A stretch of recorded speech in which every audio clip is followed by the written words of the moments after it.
आज की कहानी शुरू होती है मुंबई के चर्चगेट रेलवे स्टेशन से। भीड़ भाड़ से भरा ये स्टेशन किसी न किसी कहानी का हिस्सा बनता है, लेकिन इस बार की कहानी खास है क्योंकि ये हमें जीवन की अनकही सच्चाइयों से रूबरू कराती है।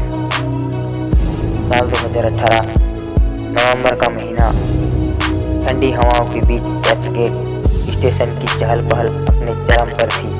स्टेशन के एक कोने में एक 25 वर्षीय युवक जिसका नाम राघव था, प्लेटफॉर्म की बेंच पर बैठा हुआ था। उसके चेहरे पर बेचैनी साफ झलक रही थी। उसके हाथ में एक पुरानी डायरी थी जिसे वह बार बार खोलकर बंद कर रहा था। उसी समय एक 30 वर्षीय महिला जिसका नाम नंदनी था वहां आई। उसने राघव को यूं परेशान देखा तो उसने पूछा, क्या आप ठीक हैं? आपको किसी मदद की जरूरत है? राघव ने थोड़ी हिचकिचाहट के बाद जवाब दिया, हाँ, मुझे किसी का इंतजार है, लेकिन शायद वो नहीं आएंगे। नंदनी ने मुस्कुराते हुए कहा, कौन, कोई खास? राघव ने हल्की मुस्कान के साथ कहा, हाँ, बहुत खास, लेकिन ये कहानी थोड़ी लंबी है। नंदनी ने राघव को घूरते हुए पूछा, आपकी ये लंबी कहानी क्या है? अगर आप बताना चाहे तो मैं सुन सकती हूँ।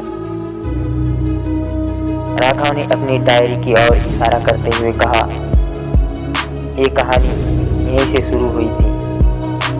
3 साल पहले 2015 में मैंने इस स्टेशन पर एक लड़की से मुलाकात की थी। उसका नाम आरोही था। वो मेरी जिंदगी की पहली ऐसी इंसान थी जिससे मैं दिल खोलकर बात कर पाया।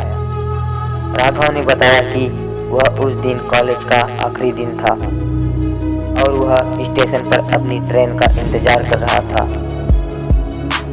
उसी वक्त उसने आरोही को देखा। वह एक किताब पढ़ रही थी। राघव ने हिम्मत जुटाकर उससे बात की। दोनों की बातचीत का सिलसिला शुरू हुआ। आरोही ने राघव से कहा था, हर किताब के पन्ने में एक नई कहानी होती है और कभी कभी ये कहानियाँ हमारी जिंदगी का हिस्सा बन जाती है।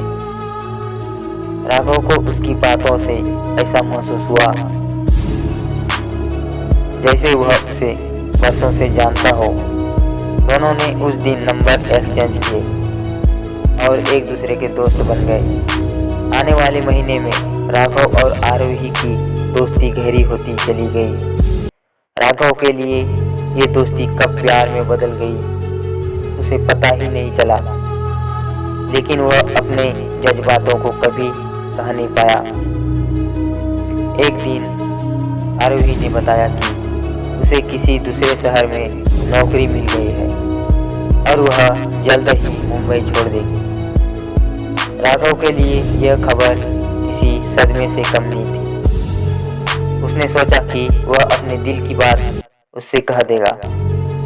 आखिरी दिन स्टेशन पर दोनों मिले।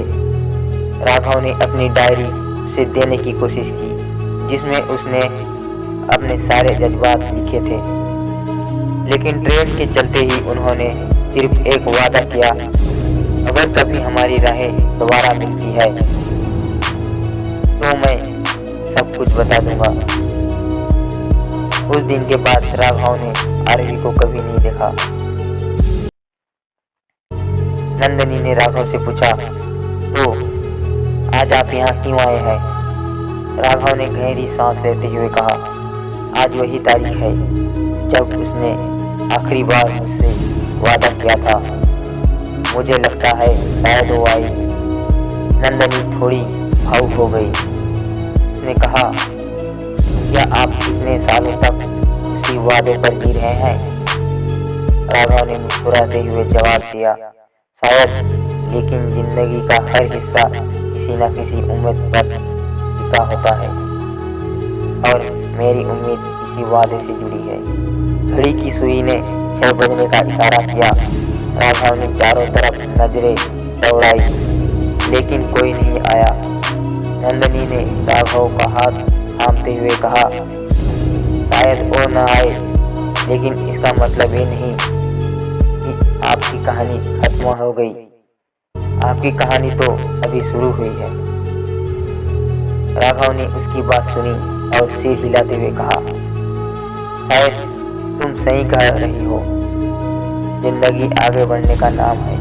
राघव ने नंदिनी का धन्यवाद किया और अपनी डायरी के आखिरी पन्ने पर एक लाइन लिखी, हर अधूरी कहानी एक नई शुरुआत की उम्मीद है।